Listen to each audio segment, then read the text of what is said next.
The 2026 Ford F-150 is about to roll into dealerships with a few changes that have truck owners divided. If you've been following F-150 news and wondering whether these changes are upgrades or downgrades, you need to understand exactly what Ford is doing. While some updates improve capability on paper, others feel like cost-cutting moves disguised as progress. Let's take a closer look.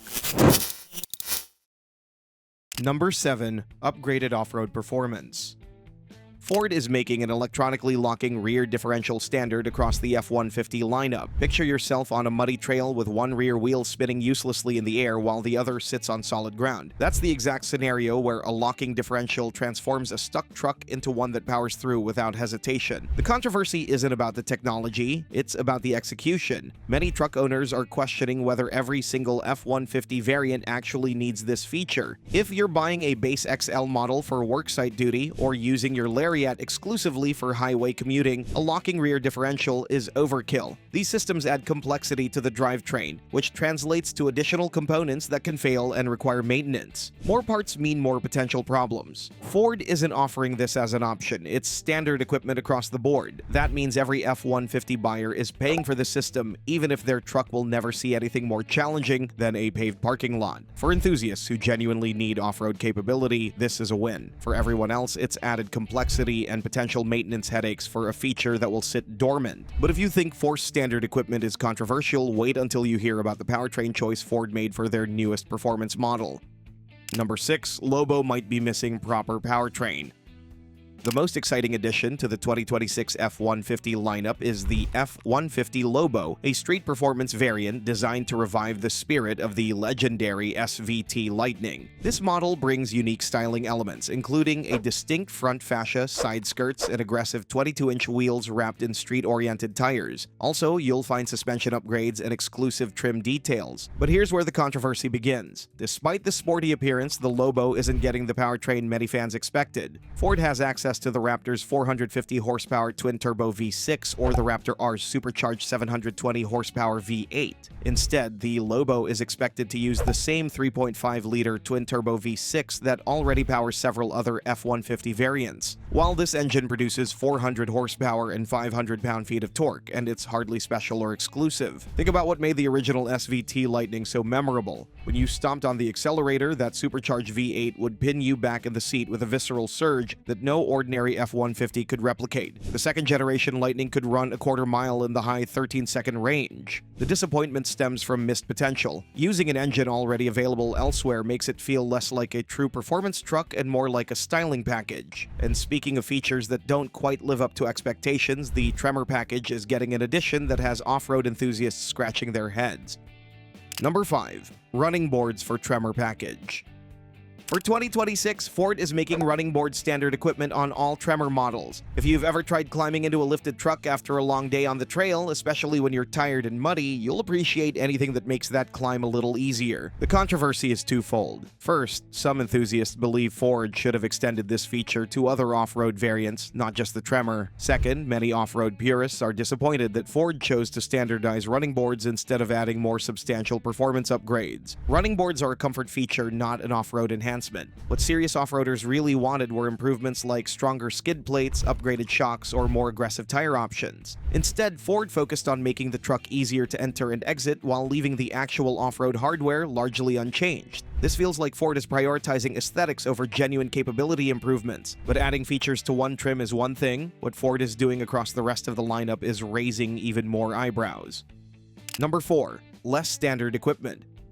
Compared to the 2025 model year, the 2026 F-150 is coming with less standard equipment across several trim levels. This isn't a massive overhaul, but rather a gradual reduction in baseline equipment. Features that were previously standard on certain trims are now being moved to optional packages or higher trim levels. Imagine shopping for a new truck with a specific budget. Then you discover that the features you expected as standard equipment now cost an extra $2,000 as part of an option package. Suddenly, that truck you thought you could afford requires either stretching your budget or accepting less equipment. In an era when truck prices continue climbing, reducing standard equipment feels like moving in the wrong direction. Buyers are already paying more for 2026 models, so getting less content for higher prices understandably generates frustration. For loyal F-150 buyers, this feels like nickel and diming rather than adding value. And if you think removing standard equipment is frustrating, the changes Ford isn't making to the interior might bother you even more. Number 3. Interior design.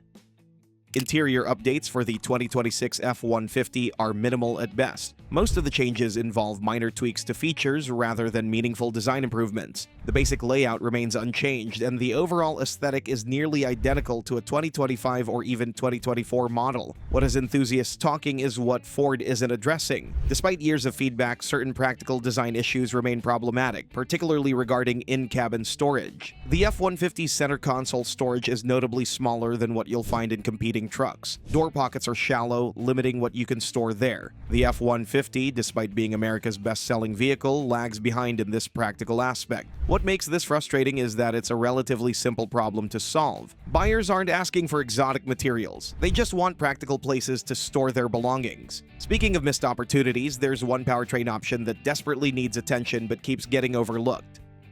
Number 2. Hybrid refinement.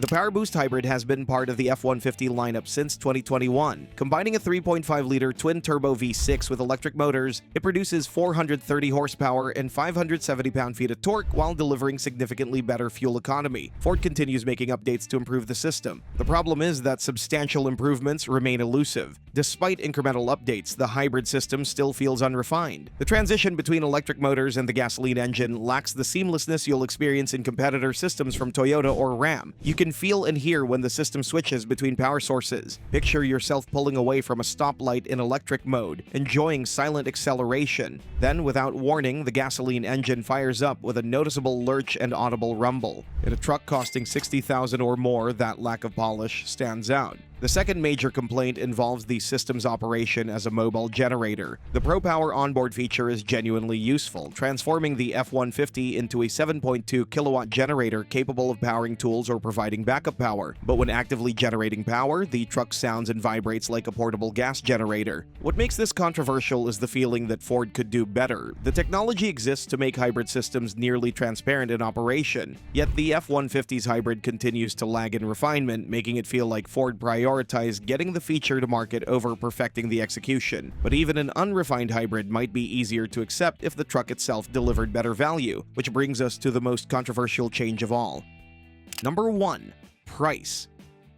The F-150 continues its upward pricing trajectory with increases across the lineup. Buyers could expect to pay more for 2026 models compared to 2025 equivalents. Given the minimal updates, justifying these price increases becomes increasingly difficult. Consider what buyers are actually receiving. The exterior styling remains unchanged. The interior sees only minor tweaks. The powertrain lineup is carried over with no new options. The most notable additions are the standard locking differential, which many buyers don't want, and running boards on the Tremor. The value proposition simply isn't compelling. This becomes particularly frustrating when you consider the broader market context. A well-equipped Lariat or Platinum can easily exceed $70,000, and the King Ranch pushes toward $80,000. At these price points, buyers expect continuous improvement, not incremental updates alongside higher sticker prices. Buyers paying 2026 prices are essentially getting a 2025 truck with a few minor changes and a larger monthly payment. This feels like poor timing, asking buyers to pay more right before a next-generation model arrives. The 2026 F-150 presents a difficult decision. Some changes genuinely improve capability, but the overall package feels like Ford is playing it safe during a transition year. The standard locking differential benefits off-road enthusiasts even if it adds unwanted complexity for street-only drivers, while the Lobo's shared powertrain and Tremor's focus on comfort suggest Ford is hedging its bets. More concerning is the reduction in standard equipment combined with price increases.